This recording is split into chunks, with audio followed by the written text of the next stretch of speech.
જ્યારે ભરતભાઈ બોગરાએ હોસ્પિટલ બનાવી ત્યારે આખા સૌરાષ્ટ્રમાં નરેશભાઈ પટેલ કોંગ્રેસનો બુદ્ધિપૂર્વકનો ઝંડો લઈને અંડરગ્રાઉન્ડમાં ફરતા હતા. એ આખા ગુજરાતમાં માનનીય જગદીશભાઈ થોડો ઘણો આદિવાસી વિસ્તારને બાદ કરો રેર ઓફ ધી રેર મળે હો, બાકી ભૂલી જાઓ ઇનોવા ફોર્ચ્યુનર સિવાય ગુજરાતના નેતા ફરતા નથી. હવે બધું મેં કીધું ભૂતને પીપળા મળી રહે એમ ભરતભાઈને બધું મોકો મળી ગયો એટલે આખા પંથકમાં છવાઈ ગયા કે ભાઈ ભરત બોગરાને નરેન્દ્ર મોદી સાથે સીધી ડાયરેક્ટ ડાયલિંગ છે. આ બેન સાથે જે તમે કીધું ભાઈ બંને મહત્વાકાંક્ષી છે, જીભા જોડી થઈ ગઈ છે, છેલ્લે તો બેન છે, મહિલા હોતી है, પુરુષ होता है તમારી ભાષામાં તમને કહું તો. અને આપણે ત્યાં તમને ખબર છે વુમન્સ લેડીઝ ફર્સ્ટ, પહેલા કોઈ પત્રિકા નનામી ફરતી હતી એમાંય લોકો કહેતા હતા આપણે ખબર નથી પણ કે ભરતભાઈનું નામ પછી મહામંત્રી બનવાની વાત, એટલે આ ભરતભાઈનું નામ જ તમારા રાજકોટમાંથી કેમ આવે? કમિટમેન્ટ એ હતું કે જસદણમાં પછી ધારાસભાની બેઠક જે હોય એમાં તમારે કુંવરજીભાઈને કીધું તમારે કાંઈ અમને લડવું નહીં, મને લડવા દેવો. મહિલા કાર્યકરોની સાથે યૌન શોષણ સુધીના આક્ષેપો મૂકવામાં આવ્યા. એમાં ખાલી નામ જ નહોતું પરંતુ બધા જને ખબર હતી કે આ બધું થઈ રહ્યું છે. આ પશ્ચિમ વાળી સીટના ધારાસભ્ય થવું હતું, સૌરાષ્ટ્રનું મહામંત્રી થવું છે, મેળાવે તો પ્રદેશ પ્રમુખ થવું. ભાજપને ટિકિટ એને આપી, ધારાસભ્ય પણ થઈ ગયા અને રાજકોટમાં મોટું માથું બન્યા. એના અનેક કારણો છે. ત્યાં મયંકભાઈ જે આવ્યા હતા ને એ અમિતભાઈના ખાસ નેતા ગણાય છે, એના જૂથમાંથી આવે છે, ગાંધીનગર લોકસભાના પ્રભારી છે, રાજ્યસભાના સાંસદ છે. આ ઘટનાની કોઈ નોંધ લીધી હોય કે ન લીધી હોય. એ બીજા એક ભાઈને ફોનમાં એમ કહેતા હતા કે આપણે તો સારું થયું 60-70માં જ પહોંચ્યું, બાકી તો મોટી રકમમાં હલવાઈ જાય એટલે હાલે. નમસ્કાર, અમારી વિશેષ રજૂઆત ગર્જનાતમાં આપનું સ્વાગત છે. આજે ચર્ચા કરવી છે કે રાજકારણમાં માન અને સન્માન એ નાના કોર્પોરેટર હોય તો એને પણ એના લેવલ પર એટલું જ વાલું હોય છે જેટલું રાજ્યના મુખ્યમંત્રી કે દેશના વડાપ્રધાનને વાલું હોય છે. એ પછી ચાહે એક મહિલા હોય, એક પુરુષ હોય કે યુવા હોય કે પછી કોઈ રાજકીય પાર્ટીને સપોર્ટ કરતો કોઈ નાનો બાળક પણ હોય, પણ એનું સ્વમાન એ ખૂબ વાલું હોય છે. સૌરાષ્ટ્રના એક નેતાએ મહિલા સાથે તોછડાઈ કરી, તુકારો કર્યો. એક જ પાર્ટીના, ભલે કદાચ પદ ઉપર નીચે હોઈ શકે, પણ એક જ પાર્ટીના એક જ નેતાએ મહિલાને તુકારો કર્યો અને એમ કહેવાય કે દીક્ષિતે મહિલાએ એ નેતાને ઝાંટકી પાડ્યા બરોબર. એટલે વાત છે ભરત બોગરાની અને સોનલ વસાણીની જગજાહેર વાત થઈ ગઈ છે કે જે રીતે અલ્પેશ ઢોલરેનો સત્કાર સમારંભ હતો, ફરીથી જિલ્લા પ્રમુખ જાહેર થવાના હતા અને મયંક નાયક સહિતના પ્રદેશના નેતાઓ પહોંચી ગયા હતા. આમ તો ભરત બોગરાએ પોતે પ્રદેશના નેતા છે, પરંતુ જે છેલ્લા ઘણા સમયથી વિવાદમાં આવ્યા છે એટલે ફરીથી એક વખત તુકારો કર્યો. તું કેમ વચ્ચે પડી કોઈ નેતાને વચમાં? ત્યારે સોનલબેને પણ તુકારો કર્યો ને મામલો એટલો ગરમાઈ ગયો કે ગાંધીનગર અને દિલ્હી સુધી આખી ઘટનાના પડઘા પડ્યા. અને દીક્ષિત પરિસ્થિતિ એવી હતી કે ભરત બોગરાનું માન સૌરાષ્ટ્રમાં બહુ છે, દેખાવા માટે હોય કે કેમ હોય આપણને ખબર નથી, પણ લોકો એમને ભરત બોગરા સાહેબ કહીને બોલાવે છે. પણ એ મહિલાએ એવો તુકારો કર્યો દીક્ષિતને, એ ભાષામાં ઝાટક્યા, કાઠિયાવાડની ભાષામાં કહે તો કાપો તો લોહી ના નીકળે, ઝાટકણી જ કાઢી. પણ અત્યાર સુધી આ બેન ભરતભાઈ સાહેબ કહેતા, યસ આ બેન પણ ભરતભાઈ સાહેબ કહેતા, પણ તમારું સન્માન જ્યારે તમે પોતે ન જાળવી શકો ને ત્યારે કેવડી મોટી ઘટના થઈ ને આ એનું ઉત્તમ ઉદાહરણ છે. ત્યાં સુધી સંભળાવી દીધું કે ભાઈ તું તો આજકાલ આવેલા કોંગ્રેસમાંથી છો, મારા બાપ દાદા આરએસએસ સંઘ અને ભારતીય જનતા પાર્ટીમાં ખપી ગયા, એની દીકરી છું એટલે તો મને તો તુકારો. પોરબંદરમાં હતા ત્યારે તેના પિતા સામા પવન લડતા સોનલબેનને, એવું પણ મને ત્યાંના રાજકોટના લોકોએ ભાજપના કાર્યકર્તાઓએ વાત કરી. સમયે સામા પવને લડતા. પણ પ્રકાશ તો આખી ઘટનામાં રાજકોટ જિલ્લા ભાજપમાં જે જૂથવાદ છે અને જૂથવાદને લઈને પ્રકાશ જગદીશ મહેતા જ પાડશે. જગદીશ મહેતા આપણી સાથે લાઈવ જોડાઈ ગયા છે રાજકોટથી. જગદીશભાઈ, સ્વાગત છે તમારું ન્યૂઝરૂમમાં. શું કહેશો આખી ઘટના? અને આમ તો ભરતભાઈનું નામ છેલ્લા 3-4 મહિનાથી ખબર નહીં ને ગ્રહો ચેક કરાવવા પડશે કે સતત વિવાદમાં આવે. પહેલા કોઈ પત્રિકા નનામી ફરતી હતી એમાંય લોકો કહેતા હતા આપણે ખબર નથી પણ કે ભરતભાઈનું નામ, પછી મહામંત્રી બનવાની વાત, એટલે આ ભરતભાઈનું નામ જ તમારા રાજકોટમાંથી કેમ આવે? ભરતભાઈને માયગા માન મેળવવા છે, આપોઆપ નહીં. અને માયગા માન મળે નહીં સાહેબ, એના માટે પાત્રતા કેળવવી જોઈએ. ભરતભાઈ બોગરા એનું પૂર્વાશ્રમમાં કોંગ્રેસી, યસ, એ જસદણના કુંવરજીભાઈ બાવળિયા પણ જ્યારે કોંગ્રેસમાં હતા એ ત્યારે એની છાળ પકડીને આગળ વધેલા એટલે ભરતભાઈ બોઘરા. પછી બનવાકાળ એવું બન્યું કે કુંવરજીભાઈ બાવળિયાને રાજકોટની લોકસભાની ચૂંટણી લડવાની વાત આવી એ ગેલેક્સી ગ્રુપના કિરણભાઈ પટેલની સામે. પણ ત્યારે કમિટમેન્ટ એવું થયું હશે મૌખિક કુંવરજીભાઈ બાવળિયા અને આપણે ભરતભાઈ બોઘરા વચ્ચે એક કમિટમેન્ટ એવું હતું કે ભાઈ તમે લોકસભા લડો એટલે કે કુંવરજીભાઈ બાવળિયા કોંગ્રેસ તરફથી રાજકોટની લોકસભાની બેઠક લડે એમાં ભરતભાઈ બોઘરાએ પટેલ સહિતના બધા લોકોને મત આપવાની મહેનત કરાવવાની, કુંવરજીભાઈને જીતાડવાની મહેનત કરાવવાની. અને એની સામે કમિટમેન્ટ એ હતું કે જસદણમાં પછી ધારાસભાની બેઠક જે હોય એમાં તમારે કુંવરજીભાઈને કીધું તમારે કાંઈ અમને લડવું નહીં, મને લડવા દેવો. આ બે કમિટમેન્ટ હતા. એ મૌખિક કુંવરજીભાઈ બાવળિયા અને ભાઈ ભરત બોઘરા વચ્ચે વાત હતી. પછી શું થયું, રાજકારણમાં કોઈ શબ્દોની વેલ્યુ તો હોતી નથી, ત્યાં બધી સ્થિતિ પ્રમાણેની બધી વાત હોય છે. કુંવરજીભાઈ બાવળિયા જીતી ગયા કિરણભાઈ પટેલની સામે, ગેલેક્સી ગ્રુપ વાળા સામે. અને એ જીતી ગયા પછીથી જસદણની જ્યારે ધારાસભાની બેઠકની વાત આવી ત્યારે કુંવરજીભાઈએ એની દીકરી ભાવનાબેનને ટિકિટ અપાવી, બોઘરાને નહીં. ત્યાંથી આ બધું ડાયવર્ઝન શરૂ થયું. ત્યાંથી બંને વચ્ચે વિખવાદ શરૂ થયો અને ભરતભાઈ બોઘરા વંડી ઠેકી અને ભારતીય જનતા પાર્ટીમાં આવી ગયા અને ભાજપને ટિકિટ એને આપી, ધારાસભ્ય પણ થઈ ગયા અને રાજકોટમાં મોટું માથું બન્યા. એના અનેક કારણો છે. આપની જાણ ખાતર ભરતભાઈ બોઘરા જે છે એને 4 થી 5 જેટલી જે છે સ્પિનિંગ મિલમાં એની ભાગીદારી છે. અચ્છા. બીજા કેટલાય ધંધા થાપા છે અને કમસે કમ એ 200-500 કરોડના આસામી હોવાનું કહેવાય છે. ઓહો. જુઓ, રાજકોટમાં તમને કહું દીક્ષિતભાઈ કિશનભાઈ, રાજકોટમાં હવે ગરીબ નેતા ગોતવો પડે એમ છે. ક્યાં વાત. એ આખા ગુજરાતમાં માનનીય જગદીશભાઈ થોડું ઘણું આદિવાસી વિસ્તારને બાદ કરો, રેર ઓફ ધી રેર મળે હો. બાકી ભૂલી જાઓ, ઇનોવા ફોર્ચ્યુનર સિવાય ગુજરાતના નેતા ફરતા નથી. અમારે ત્યાં હમણાં એક ભાઈનું બહુ મોટા માણસનું અત્યારે ફાઇનાન્સમાં પ્રોબ્લેમ આવ્યો. મોટી પાર્ટી જે છે એમાં પ્રોબ્લેમ આવ્યો. 1100-1500 કરોડ રૂપિયાનું કૌભાંડ હોવાનું કહેવાય છે. 1100 થી 1500 કરોડ. હવે બધા હલવાના કેના મોટા માથાઓના.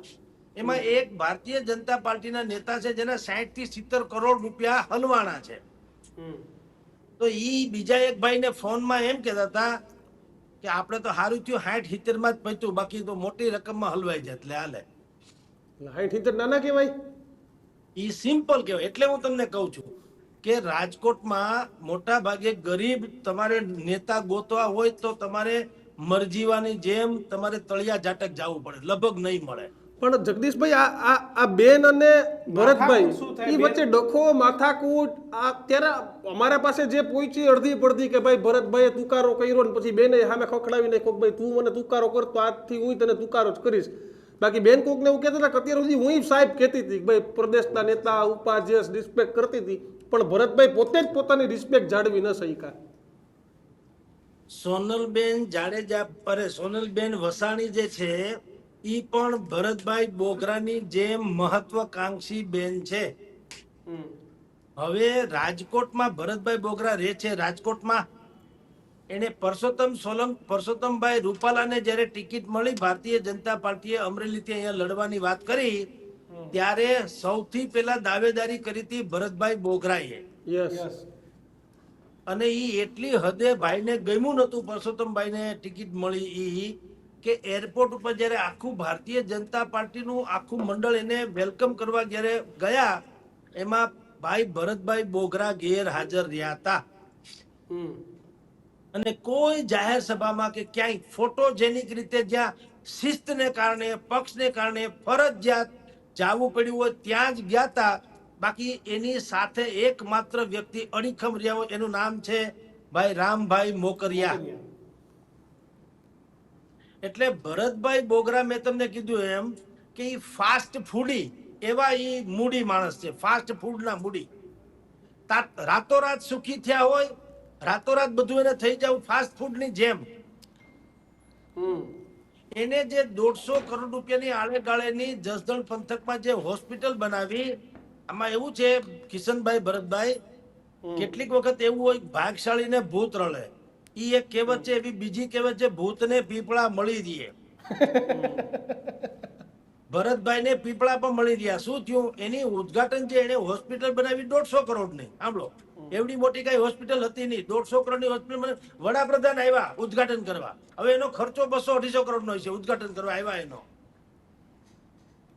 વડાપ્રધાન જે ઉદ્ઘાટન કરવા આવ્યા એનો જે રાસ રસીલો બધો આવે એનો તમે જો ખર્ચો માંડો તો 200 ને આળેગાળે 200 કરોડને આળેગાળે થાય. હવે એ આવીને 150 કરોડની હોસ્પિટલનું ઉદ્ઘાટન કરવા ન આવે. પણ શું થયું ત્યારે, એટલે કે જ્યારે ભરતભાઈ બોગરાએ આ હોસ્પિટલ બનાવી ત્યારે આખા સૌરાષ્ટ્રમાં નરેશભાઈ પટેલ કોંગ્રેસનો બુદ્ધિપૂર્વકનો ઝંડો લઈને અંડરગ્રાઉન્ડમાં ફરતા હતા. યસ. અને પાટીદાર સમાજને કોંગ્રેસ તરફી મત આપે એવું વલણ ધરાવતા હતા. હવે એને કાઉન્ટર એટેક કરવો હોય તો શું કરવું? એટલે ભરતભાઈએ હોસ્પિટલની ઉદ્ઘાટનનું બધું ગોઠવી કાઢ્યું, લાકડે માકડું, અને કંકોત્રી છપાવડાવી. કંકોત્રી પેલી કંકોત્રી હતી એમાં નરેશભાઈનું નામ નહોતું. નિમંત્રક એટલે કે એને નિમંત્રણ પણ આપવામાં નહોતું આવ્યું અને એની યોગદાનની પણ નોંધ લેવામાં આવી નહોતી. પછી કોકે બુદ્ધિ વાપરી કે ભાઈ અત્યારે માથે ચૂંટણી છે ને આ ભાઈને જો આવી રીતે તમે કરશો તો આપણને નડે એમ છે. એટલે રાતોરાત કંકોત્રી બદલાવી પડી અને એમાં પાછું નામ ઉમેરાવવું પડ્યું. પણ જે વડાપ્રધાન આવ્યા હતા એ કેવળ ને કેવળ આ પાટીદારોનું કાઉન્ટર એટેક કરવા આવ્યા હતા. એમાં ભરતભાઈ બોગરા ખાટી ગયા અને ફાવી ગયા. અને વડાપ્રધાન ઉદ્ઘાટન કરવા આવ્યા એટલે એક તો મેં કીધું ઊંટ અને ઉકરડે ચડ્યું. એક તો મહત્વાકાંક્ષી ભરતભાઈ, એમાં ઉદ્ઘાટન કરવા વડાપ્રધાન આવે એટલે વાત પૂરી. આખા પંથકમાં છાપો પડી ગયો કે ભાઈ વડાપ્રધાનની આરે એને ડાયરેક્ટ ડાયલિંગ છે. હવે ઓલા તો જો કે પક્ષ હાટું આવ્યા હતા બુદ્ધિપૂર્વક પાટીદારોનો એન્કાઉન્ટર કરવા, કાઉન્ટર એટેક કરવા. પણ હવે બધું મેં કીધું ભૂતને પીપળા મળી રહે એમ ભરતભાઈને બધું મોકો મળી ગયો. એટલે આખા પંથકમાં છવાઈ ગયા કે ભાઈ ભરત બોગરાને નરેન્દ્ર મોદી સાથે સીધી ડાયરેક્ટ ડાયલિંગ છે. ત્યારથી ભરતભાઈ બોગરાનું રાજકોટમાં પણ ઉપજણ ઓર વધી ગઈ. એ ઉપજણ વધી એનો વાંધો નતો, પછી ઉપાધિ એ વધવા માંડી. કારણ કે ઉપજણની હારે હારે પાછી પડોજણે વધી. કારણ કે એનું એક જૂથ તૈયાર થયું. પેલા એ પરસોત્તમ રૂપાલાના વિરુદ્ધમાં ગયા, પછી પોતીકું એક જૂથ બનાવ્યું. કારણ કે આ ભાઈ જે છે ભરતભાઈ બોગરા એ તમારી જાણી ખાતર આમ વાંદરી પાના જેવું એને કહેવાય. એનું જે જીવન કવન છે વાંદરી પાનું, એટલે ગમે ત્યાં લાગુ પડે. વાંદરી પાનું એની મજાક મસ્કરી નથી, પણ એક માણસ એવો હોય કે ગમે ત્યાં લાગુ પડે એમ, ગમે ને લાગે. હા, અને જેને જે રીતે મનાવી શકાતું એને તે રીતે મનાવવામાં તેવો શ્રી હોશિયાર છે. એટલે આપની જાણ ખાતર એની મહત્વાકાંક્ષા અધિકતમ છે. એને રાજ્યસભાના સભ્ય થઈ જવું હતું, એને પક્ષના પ્રમુખે થઈ જવું હતું, એને રાજકોટના સાંસદે થઈ જવું હતું, એને બધું એને થઈ જ જવું છે. આ પશ્ચિમ વાળી સીટના ધારાસભ્ય થવું હતું, સૌરાષ્ટ્રનું મહામંત્રી થવું છે, મેળાવે તો પ્રદેશ પ્રમુખે થવું છે. આ બધું જ એને થવું છે. કારણ કે ગળામાં મને જટ હાર પહેરાવો, મારે પ્રમુખ થવું છે, નફો ન થાય નુકસાન થાય ક્યાં નાવા જવું છે. આ એની માનસિકતા છે. મને જટ ગળામાં હાર પહેરાવો, બસ ધેટ્સ ઓલ. એટલે એની જે મહત્વાકાંક્ષા ભયંકર વધી એટલે એના શત્રુય વધ્યા રાજકોટમાં ને રાજકોટમાં. અને એટલે એની વિરુદ્ધની કેટલી નનામી પત્રિકાઓ બહાર પડી અને એમાં ભયંકર આક્ષેપો મૂકવામાં આવ્યા. મહિલા કાર્યકરોની સાથે યૌન શોષણ સુધીના આક્ષેપો મૂકવામાં આવ્યા. એમાં ખાલી નામ જ નહોતું, પરંતુ બધા જ ને ખબર હતી કે આ બધું થઈ રહ્યું છે ભરતભાઈને માટે થઈ રહ્યું છે. એમાં કંકોત્રી એટલે એ પત્રિકામાં નામ નહોતું, પણ ઇન્ડિકેશન જે છે આને મળતું આવતું હતું. ભાવનગરની કોઈ એક મહિલા હતી, એને એમ કીધું તમને હું મેયર બનાવી દઈશ. આ પત્રિકામાં જે આક્ષેપ હતા એ આવા હતા કે ભાવનગરની એક મહિલા હતી એને કીધું કે હું તને મેયર બનાવી દઈશ અને પછી જે થયું તમે જાણો છો કે નથી મેળ પડ્યો. એટલે આવી રીતે હમણાં 15 દી પહેલા પણ તમે જુઓ તો એક મહિલા આગેવાનને એને ફોન કર્યો તો ને મહિલા આગેવાનનું કહેવાનું છે કે આ લોકોને આ ભાઈ ભરતભાઈ જે છે એને મોડી રાત્રે મહિલાઓને ફોન કરવાની ટેવ છે. એટલે અનેક પ્રકારના આક્ષેપોથી ઘેરાયેલા હોવા છતાં ભરતભાઈને પછી હવે છે ને હવે ભરતભાઈ આક્ષેપ પ્રૂફ થઈ ગયા છે. વોટરપ્રૂફ હોય એની જેમ. જી હવે એને કઈ ફેર પડતો નથી. તમે ગમે એ કરો તો એ કે હો એના જેવું. કારણ કે એને સીધા છેડા છે CR પાટીલ સાથે. આપણે તમે જે હમણાં શરૂઆતમાં કીધું ને કે સોનલબેન સાથેનો આ જે કિસ્સો બન્યો એના પડઘા એમ કે ઠેઠ દિલ્હી સુધી. દિલ્હી એટલે દિલ્હીમાં બીજે ક્યાંય નહીં CR પાટીલ સિવાય. સાંભળો, કોઈ ભોજિયાભાઈ ને ખબર નથી દિલ્હીમાં કે સોનલબેન નામના કોઈ બેન છે ને બોગરા નામના કોઈ વ્યક્તિ છે. એટલે કોઈને કઈ લેવા દેવા નથી. CR પાટીલ સુધી પૂછ્યું ડીંડક. કારણ કે બધાને ખબર છે કે આ ભાઈ જે છે જેના ખીલે છે એ કોણ છે. જગદીશભાઈ તમને ખબર ન હોય તો કહી દઉં કે આ મયંકભાઈ જે આવ્યા હતા ને ઈ અમિતભાઈના ખાસ નેતા ગણાય છે. એના જૂથમાંથી આવે છે. ગાંધીનગર લોકસભાના પ્રભારી છે. રાજ્યસભાના સાંસદ છે. આ ઘટનાની કોઈએ નોંધ લીધી હોય કે ન લીધી હોય, પાટીલ સાહેબ લેવાનો કે ન લેવાનો, પણ આ મયંકભાઈ એક તો પ્રદેશ અધ્યક્ષની રેસમાં છે અને બીજું આખી ઘટનાની ગંભીર નોંધ લઈ અને એને તરત જ જાણ કરી દીધી કે ભાઈ રાજકોટમાં આવો ડખો છે ને આ નોતાનો જોરદાર વિરોધ છે. એટલે એ મારી હાજરીમાં એ બિચારા પહેલી વાર રાજકોટ આવ્યાનો કડવો અનુભવ થઈને ગયો. આમળો એ બિચારા નથી, એ બુદ્ધિશાળી છે. બિચારા બુદ્ધિશાળીમાં ફેર. એમાં એવું છે મયંકભાઈ પણ રેસમાં છે ને ભરતભાઈ તો આજીવન કુંવારા છે આ બાબતમાં. એ ગમે એની જાન જૂતે વરરાજા તરીકે આનું એક નામ તો હોય ને હોય જ. બહુ સાચી વાત. એટલે મયંકભાઈએ બુદ્ધિપૂર્વક આ ઘટનાને નહીતર ઘટના જેવડી હોય એવડી એ આ પ્રદેશ ન્યા સુધી લઈ જવા જેવી નથી, પણ એને ન્યા ઇન્ડિકેશન આપીને શું કે જો આ ભાઈ રેસમાં હોય તો જાળો જો આવું પણ છે. ઓકે, એટલે આમને એમને રાજકારણ જી એટલે રાજકારણમાં આવું હોય ને એવું સ્વાભાવિક છે. એટલે સરવાળે તમને કહું તો અતિ મહત્વકાંક્ષી હોવાને કારણે ભરતભાઈ બોગરાની સામે અનેક પ્રકારના આક્ષેપો, માથાકૂટ, બધા પ્રકારના કોન્ટ્રોવર્શિયલ વિવાદો આ છે તે છે બધું થયા કરે છે. અને ભરતભાઈના પ્રોબ્લેમ હવે આ બેન સાથે જે તમે કીધું ભાઈ બંને મહત્વાકાંક્ષી જે જીભા જોડી થઈ ગઈ છે, છેલ્લે તો બેન બેન છે, મહિલા મહિલા હોતી है, પુરુષ પુરુષ होता है તમારી ભાષામાં તમને કહું તો અને આપણે ત્યાં તમને ખબર છે વુમન્સ લેડીઝ ફર્સ્ટ. તમે ગાડી લઈને જાતા હો ને બેનને ગાડી અડી ગયો તો વાક તમારો. આમાં હવે શું થશે? આ બેન સાથે જે તુકારો કર્યો છે ને બેને જે રીતે ઝાટકી લીધા છે, એટલે એક તો માની લ્યો કે હવે આ બેનને ભરત બોગરાની બીક નથી રહી. હવે એવા બીજા કેટલાય થાય જે સોનલબેનની જેમ ભરત બોગરાથી નથી બીવાને. જાહેર બજાર હોય એમાં એકવાર લાફો ખેંચી લ્યો તમે ગામના મોભીને, એટલે ગામ આખું બીતું થઈ જાય ભાઈ આને તો ઓલાને ખેંચી લીધું તો. એટલે બીજું દર વખતે જગદીશભાઈ ભરતભાઈનું નામ જ કેમ વિવાદમાં આવે? રાજકોટમાં કેટલા બધા નેતાઓ છે, એક નેતા તો છે નહીં. 1000 પરસોત્તમભાઈનું એક વિવાદ આવ્યો પછી બીજો કોઈ એવો વિવાદ ન થાય જે તમે જોઈ લ્યો. આવા અનેક છે. અલ્પેશ ઢોલરિયા છે, જયેશભાઈ ને નરેશભાઈ પોતાના છે, પણ એ બેન એકબીજા હામે જ છે ને ત્રીજું કોઈ નથી. ભરતભાઈ દર વખતે પાત્ર બદલાય સામે, પણ અહીંયા વનવે એક જ હોય. તમે કીધું એમ કે આક્ષેપ પ્રૂફ થઈ ગયા છે. ઈ કિશનભાઈ એટલા માટે કે ભરતભાઈ છીછરું પાત્ર છે, એટલે છલકાઈ બહુ જાય. રાજકારણમાં સમદર પેટા માણસો બહુ હાલે. સમદર પેટા એટલે દુનિયાભરની વાત જાણે ને પણ ક્યાંય બહાર ન. તમે દરિયો છલકાતો કોઈ દી ભાળ્યો? નદી નાળા છલકાઈ જાય, દરિયો છલકાય નહીં. આખી દુનિયાની નદી દરિયાને મળે પણ દરિયા છલકાય નહીં. છલકાય તો સુનામી આવે. એમ આમાં જે સમદર પેટા હોવા જોઈએ. છીછરું વ્યક્તિત્વ એટલે કઈ રીતે એ છલકાઈ જાય એ રીતે છીછરું, એમ કઉ છું. એની મહત્વકાંક્ષા જે છે એની મહત્વકાંક્ષાને એ ઢાંકી ઢૂંબી રાખી શકતા નથી. એ શું કરે છે, દૂધનું તપેલું હોય એમાં 2-4 છાંટા દહીંના નાખી દે, છાશના નાખી દે, પછી માથે છીબું મૂકીને હુઈ જાય ને સવારે ઉઠે તો ઢેબા જેવી થઈ જાય, આખું દહીં જામી જાય. બરાબર, પણ એને ટેવ એવી નથી સવારે ઢેફા જેવું દહીં જોવાની. એ ઘડીએ ઘડીએ ઉંચક્યા વગર જામ્યું કે નહીં, જામ્યું કે નહીં, જામ્યું કે નહીં, એમાં ડખો, એમાં ફોદા ફોદા બધું થઈ જાય. પણ મહેતા સાહેબ ભાજપમાં અત્યારે એક છે કે ભાઈ વિચારધારાથી ભાજપ લડતું હોય ત્યારે ભાજપ સાથે, પણ અંદરો અંદરના ડખા બહુ છે. તમે સમજો, આ બેન ભારતીય જનતા પાર્ટીમાં છે પણ એને ભરત બોગરા તો નથી જ ગમતા. એ ભરત બોગરાને લાયક કરતા જ નથી, જે રીતે માથાકૂટ થઈ પ્રમાણે. પણ ભલે ભરત બોગરા કા ચૂંટણી લડત ભેગા રહે પણ નથી ગમતા, એ હકીકત છે.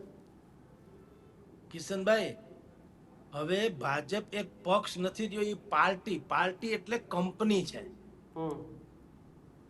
કોર્પોરેટ કંપની હોય ને એમ કંપની છે.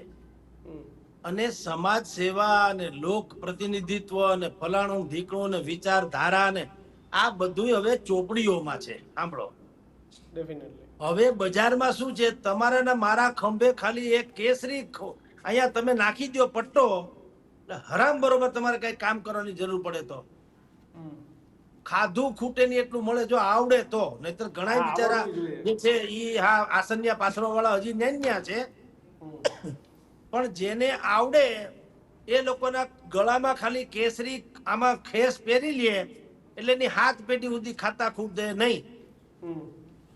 અમે રાજકોટમાં ને તમે અમદાવાદમાં એવા કેટલાય નેતાઓને ઓળખતા હશો કે આપણે સંશોધન કરવું પડે કે આ ધંધો શું કરે એ જ ખબર નથી. ના ખબર પડે, ટેસડા કરવા સિવાય કાંઈ નહીં. જઈએ હોય તે ગલબા જેવા થઈને નીકળે, એને કોઈ દી કાંઈ ચિંતા નહીં. તમે એને કહો હાલો ફરવા દઉં તો હાલો. કોઈ દી એમ ન કે ભાઈ મારે ઓફિસે મોડું થાય, મારે ફલાણું કંપનીમાં કામ છે, મારે ઢીકણી સહી કરવી છે, કાંઈ નહીં. તમે એને કહો મજા હારે ટેસડા જ કરે. ઈ બસ આ ખભાનો જે છે ને ખેસ એનો પ્રભાવ છે.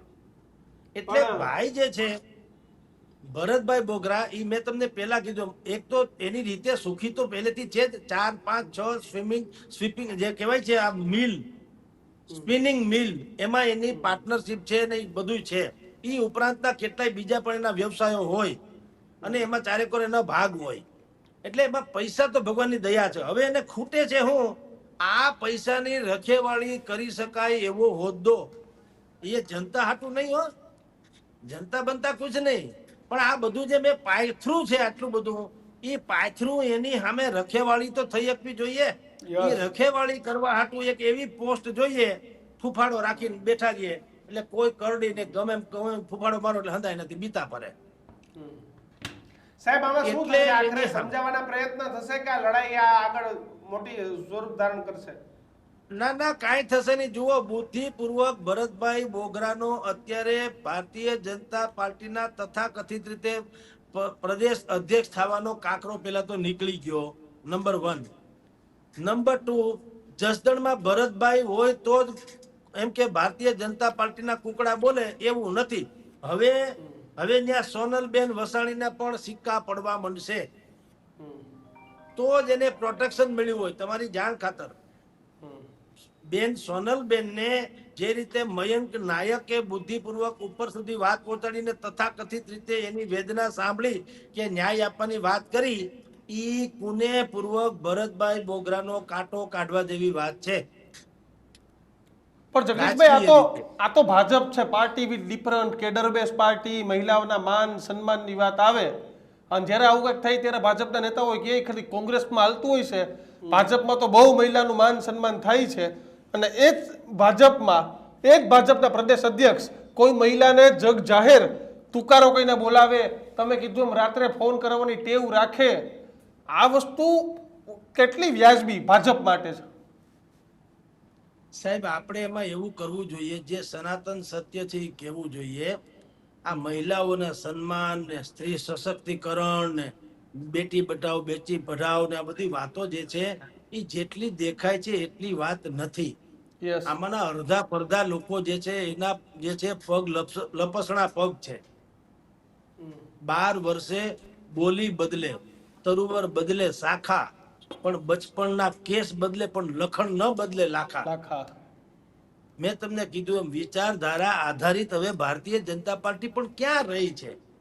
હવે તો જે સારો ઈ મારો, એ પછી ગમે એનો હોય, કોંગ્રેસમાં હોય કે ગમે એ પક્ષમાં હોય, સારો એટલે કે પાછો ચૂંટણીમાં સારો, જીતી શકે ને જીતાડી શકે એવો, અને કયામાં રહેવો જોઈએ. પછી એની વિચારધારા ગમે હોય એટલે મિસકોલ થી જે માણસ સભ્ય બનાવે, તમે જો પહેલેથી જ મિસકોલ, આપણે મિસકોટે કરીએ તો ખરાબ થાય આપણામાં, તો કે ભાઈ તમે મિસકોટ કર્યા. આ લોકો મિસકોલ થી સભ્ય બનાવે તોય રૂડા રૂપાળા, બોલો. એટલે વિચારધારા એવું કઈ છે નહીં. હાથમાં એના મોંમાં, અને ગમે એમ કરીને તમે મા બાપની સેવા કરો કે ન કરો, પક્ષના પ્રમુખની હવ સેવા કરશે, મહામંત્રીની હવ કરશે. જગદીશભાઈ એક છેલ્લો સવાલ પછી પૂરું કરીએ. આ જસદણવાળો વિવાદ આવે ને એટલે તમને ખબર તો નલિયા વખતે ઓલી મીઠી ખારેક આવતી હતી વિવાદમાં, એમ જસદણ ઓલા ઘીના ડબ્બા વિવાદમાં આવ્યા. તમને કદાચ ખબર હોય કે ન ખબર હોય કે ઘીના ડબ્બા મોકલાવી દીધું, સુરતથી મહેમાન આવ્યા છે, આ છે એ વિવાદ એ જોરદાર કાંઈક આ બધી ઘટનાઓ સાથે જોડાયેલો છે. દોસ્ત તમે સાચું કહું દીક્ષિતભાઈ, જે મીઠી ખારેક ઇન્વર્ટેડ કોમામાં જેના માટે શબ્દ પ્રયોજવામાં આવતો હતો, ઘીના ડબ્બા પણ ઈ જ છે સાહેબ. શું વાત કરો? કાંઈ કોઈને ઘી દૂધની અહીંયા ડેરીઓ છે, અહીંયા ઘી દૂધના તબેલા છે, સુરતથી હું તળું મગાવે, પણ તમે જે કહો છો એ આ વાત છે સાહેબ. જે રીતે મીઠી ખારેક ઘીના એ રીતે ડબ્બા, ઘીના ડબ્બા. મીઠી ખારેક જે હોય સત્ય બહાર આવે ને કોઈ સાથે અન્યાય ના થાય, બાકી સૌને જે વાંધા હોય આપણે કોઈથી કંઈ વાંધો નથી. પણ આપ જોડાયા બદલ આપનો ખૂબ ખૂબ આભાર મહેતા સાહેબ. બિલકુલ. તો જે પ્રમાણે વિવાદ, વિખવાદ અને વિરોધ કે જે છેલ્લા ઘણા સમયથી ભાજપ અને ખાસ રાજકોટમાં અગાઉ ધવલ દવેને બદનામ કરવા માટેનું કિશન એક આખી ટોળકી નીકળી પડી હતી, પ્રમુખ ન બનવા દેવા માટે અને બીજા કોઈને પ્રમુખ બનવા માટે ત્યાં અલ્પેશભાઈનો સ્વાગત સમારોહ થયો, કદાચ કોકના પેટમાં તેલ રેડાયું હોય છે અને તેલ રેડાનું એમાં ડખા થયા. પણ તમને શું લાગે છે આખી ઘટનાને આ વિવાદને લઈને? જો તમને ખબર હોય તો તમે કોમેન્ટ બોક્સમાં જણાવજો. અને આવા જ ગર્જના જોવા માટે જોતા રહો ન્યૂઝ રૂમ. અમને આપશો રજા. નમસ્કાર.